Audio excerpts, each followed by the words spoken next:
नमस्कार दोस्तों, स्वागत है आप सभी का स्टडी XYZ पर। हम यहाँ PTT के लिए शिक्षण अभिरुचि की रिवीजन क्लासेस लेकर आते हैं। तो चलिए हम अपनी क्लास स्टार्ट करते हैं। अभिभावक अपने बालकों के लिए टीचर से आशा करते हैं, यानी कि जो अभिभावक है वह अपने बालकों के लिए जो टीचर्स हैं, अपने बालकों के जो टीचर्स हैं उनसे क्या आशा रखते हैं। निष्पक्ष व्यवहार की, सहानुभूति एवं प्रेम की, योग्यता एवं ज्ञान की, या फिर ए और बी दोनों। देखिए, जो अभिभावक है वह अपने बालकों के लिए टीचर से आशा करते हैं कि वह निष्पक्ष व्यवहार करे, बिना किसी का पक्ष लिए, और सहानुभूति एवं प्रेम की। तो इसका जो करेक्ट आंसर है वो होगा ए और बी दोनों। नेक्स्ट क्वेश्चन है, शिक्षकों को राष्ट्रीय भावना विकास हेतु क्या कदम उठाना चाहिए। यानी कि शिक्षक ऐसे क्या कदम उठाएं कि छात्रों में राष्ट्रीय भावना का विकास कर सकें। राष्ट्रीय भावना का अधिकाधिक प्रयोग करना चाहिए। विद्यालय में ऐसे कार्यक्रम का आयोजन करना चाहिए जिससे छात्रों में राष्ट्रीय भावना जागे। या फिर राष्ट्रीयता के विरोधी तत्वों का दमन करना चाहिए।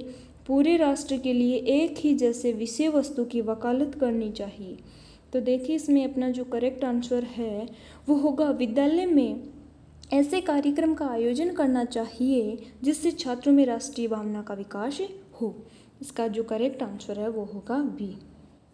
नेक्स्ट क्वेश्चन है, बालक के व्यक्तित्व के सर्वांगीण विकास के लिए यह आवश्यक है कि उसके ब्लैंक की जानकारी शिक्षकों को हो। यानी कि बालक के व्यक्तित्व के सर्वांगीण विकास के लिए शिक्षक को किसकी जानकारी होनी जरूरी है। उनके मित्रों की, छात्र के मित्रों की, छात्र के व्यवहार की, छात्र के ज्ञान की, या कक्षा के साथियों की। तो इसमें देखिए, अपना जो करेक्ट आंसर है वह होगा छात्र के व्यवहार की। यानी कि बालक के व्यक्तित्व के सर्वांगीण विकास के लिए एक शिक्षक को बालक के व्यवहार की जानकारी होना जरूरी है। तो इसका जो करेक्ट आंसर है वो होगा बी। नेक्स्ट क्वेश्चन है, निम्न में से कौन सी शिक्षण विधि जिसमें छात्र अधिक एक्टिव हो। यानी कि कौन सी ऐसी शिक्षण की विधि है जिसमें छात्र ज़्यादा से ज़्यादा एक्टिव या क्रियाशील रहते हैं। ऑप्शन नंबर ए प्रदर्शन विधि, निगमन विधि, प्रश्नोत्तरी विधि, विश्लेषण विधि। देखिए, प्रश्नोत्तरी विधि अपना करेक्ट आंसर होगा प्रश्नोत्तरी विधि। अगर टीचर क्लास में क्वेश्चंस पूछता रहेगा तो छात्र ज़्यादा केंद्रित या फिर छात्र ज़्यादा एक्टिव रहेगा। करेक्ट आंसर है सी। नेक्स्ट क्वेश्चन है, बाल केंद्रित शिक्षा के समर्थक के तौर पर आपके अनुसार निम्नलिखित में से किसका महत्व सर्वाधिक है। बाल केंद्रित शिक्षा शिक्षक बालक के व्यक्तित्व का कहाँ तक विकास कर पाता है। शिक्षक कितना ज्ञानी, आकर्षक एवं गुणयुक्त है। शिक्षक अपने स्कूल को कितना अधिक भव्य दर्शा पाने में सक्षम है। शिक्षक की पहचान का दायरा कितना विस्तृत है। देखिए, इनसे कोई मतलब नहीं है। शिक्षक ज्ञानी, आकर्षक एवं गुणयुक्त है। शिक्षक अपने स्कूल को कितना अधिक भव्य दर्शा पाता है, ये इनका कोई मतलब नहीं है। करेक्ट आंसर होगा शिक्षक बालक के व्यक्तित्व का कहाँ तक विकास कर पाता है। तो इसका करेक्ट आंसर होगा ए। नेक्स्ट क्वेश्चन है, किसी भी विषय वस्तु को छात्रों को सरलता से सिखाने के लिए टीचर का सर्वप्रथम गुण होना चाहिए। यानी कि टीचर का कौन सा गुण है जो किसी भी विषय वस्तु को, किसी भी पॉइंट को वह छात्रों को एकदम इजी वे में समझा सकता है। टीचर का आत्मविश्वास, विषय वस्तु का ज्ञान होना, प्रभावी अभिव्यक्ति होना, या सहृदयता होना। देखिए, इसका जो अपना करेक्ट आंसर है वो होगा प्रभावी अभिव्यक्ति का होना। यानी कि टीचर को उस विषय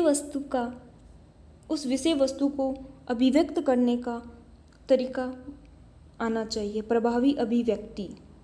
अगला क्वेश्चन है, एक छात्र की दृष्टि से विद्यालय में छात्र संघ संगठन के बारे में आपकी क्या धारणा है। आपको एक छात्र बन के सोचना है कि विद्यालय में छात्र संघ संगठन के बारे में आपकी क्या धारणा है। ऑप्शन नंबर ए, इनसे कोई लाभ नहीं है। ऑप्शन नंबर बी, विद्यालय में दादागिरी फैलती है। और अगला ऑप्शन है, शिक्षकों को अन्याय के विरुद्ध लड़ने का एक साधन है। या फिर छात्रों में नेतृत्व की भावना बढ़ती है। तो देखिए, अगर विद्यालय में छात्र संघ संगठन के बारे में, छात्र संघ संगठन हो तो छात्रों में नेतृत्व की भावना है वो बढ़ती है। नेक्स्ट क्वेश्चन है, पाठ्यक्रम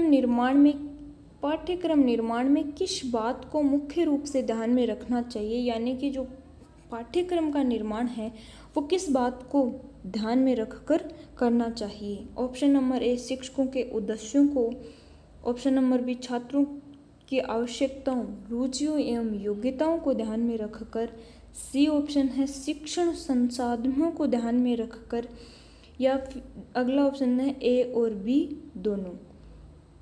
देखिए, इसका जो करेक्ट आंसर है वो होगा डी, यानी कि पाठ्यक्रम के निर्माण में शिक्षा के उद्देश्य भी होने चाहिए और छात्रों की आवश्यकताओं, रुचियों एवं योग्यताओं को भी ध्यान में रखना चाहिए। तो अपना करेक्ट आंसर वो होगा ए और बी दोनों।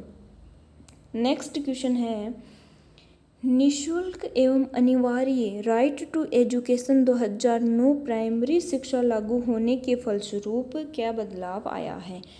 राइट टू एजुकेशन 2009 लागू होने से क्या हुआ है, या फिर राइट टू एजुकेशन 2009 के फलस्वरूप क्या हुआ। देखिए, ऑप्शन है ए, बालकों में साक्षरता बढ़ी है। ऑप्शन नंबर बी, ग्रामीण क्षेत्रों में साक्षरता बढ़ी है।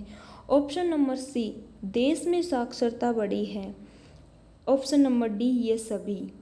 तो देखिए, अपना जो क्वेश्चन है इसका आंसर होगा ये सभी, यानी कि राइट टू एजुकेशन 2009 लागू करने पर बालकों में भी साक्षरता बढ़ी है, ग्रामीण क्षेत्रों में भी साक्षरता बढ़ी है, देश में साक्षरता बढ़ी है। तो इसका करेक्ट आंसर होगा वो होगा ये सभी। Option number D correct answer होगा। नेक्स्ट क्वेश्चन है, शिशुओं के लिए शिशुशाला प्ले ग्रुप में आवश्यक है, यानी कि जो शिशु हैं उनके प्ले ग्रुप में आवश्यक उन्हें क्या करना चाहिए। शिशुओं के लिए शिशुशाला के प्ले ग्रुप में क्या आवश्यक है। तो ऑप्शन देखते हैं, खेल के अवसर प्रदान करना, ऑप्शन नंबर ए है खेल के अवसर प्रदान करना, सामान्य ज्ञान देना, भाषा पढ़ना, कहानियाँ सुनाना। शिशुशाला या फिर प्ले ग्रुप में आवश्यक है कि option number A correct answer हो जाएगा, उन्हें खेल के अवसर प्रदान करना। नेक्स्ट क्वेश्चन है, बाल केंद्रित शिक्षा चाइल्ड सेंटर्ड एजुकेशन द्वारा निम्नलिखित में से क्या संभव नहीं हो सकता। ऑप्शन नंबर ए है, बाल मनोविज्ञान चाइल्ड डेवलपमेंट की सहायता से बच्चों के पाठ्यक्रम में सुधार, प्रत्येक बालक पर शिक्षक द्वारा विशेष ध्यान दिया जाना, प्रत्येक बालक पर पृथक रूप से ध्यान नहीं दिया जाना, प्रत्येक बालक की विशेष आवश्यकताओं को समझना। देखिए, बाल केंद्रित जो शिक्षा है उसमें क्या संभव नहीं है, एक बार फिर देखते हैं। बाल मनोविज्ञान चाइल्ड डेवलपमेंट की सहायता से बच्चों के पाठ्यक्रम में सुधार करना, प्रत्येक बालक पर शिक्षक द्वारा विशेष ध्यान दिया जाना, प्रत्येक बालक पर पृथक रूप से ध्यान नहीं दिया जाना, प्रत्येक बालक की विशेष आवश्यकताओं को समझना। तो इसमें देखिए, अपना जो करेक्ट आंसर है वो होगा प्रत्येक बालक पर पृथक रूप से ध्यान नहीं दिया जाना। ऑप्शन नंबर सी बिल्कुल करेक्ट आंसर होगा। नेक्स्ट क्वेश्चन है, वर्तमान समय में प्राइमरी शिक्षा की दुर्दशा का मुख्य क्या कारण है, यानी कि प्राइमरी जो शिक्षा है उसकी दुर्दशा का मुख्य क्या कारण है। ऑप्शन नंबर ए एकांकी परिवार, बी छात्रों का दूरदर्शन में अधिक समय व्यतीत करना, सी गाइड पुस्तकों पर भरोसा होना, डी शिक्षक छात्र का विषम अनुपात होना। प्राइमरी शिक्षा की दुर्दशा का मुख्य कारण एकांकी परिवार नहीं। देखिए, इसका करेक्ट आंसर होगा वो होगा डी, ऑप्शन नंबर डी इसका बिल्कुल करेक्ट आंसर होगा, शिक्षक छात्र का विषम अनुपात, शिक्षक और छात्र का विषम अनुपात। Thank you friends. आज की क्लास में बस इतना ही। जल्द ही मिलते हैं नेक्स्ट क्लास में।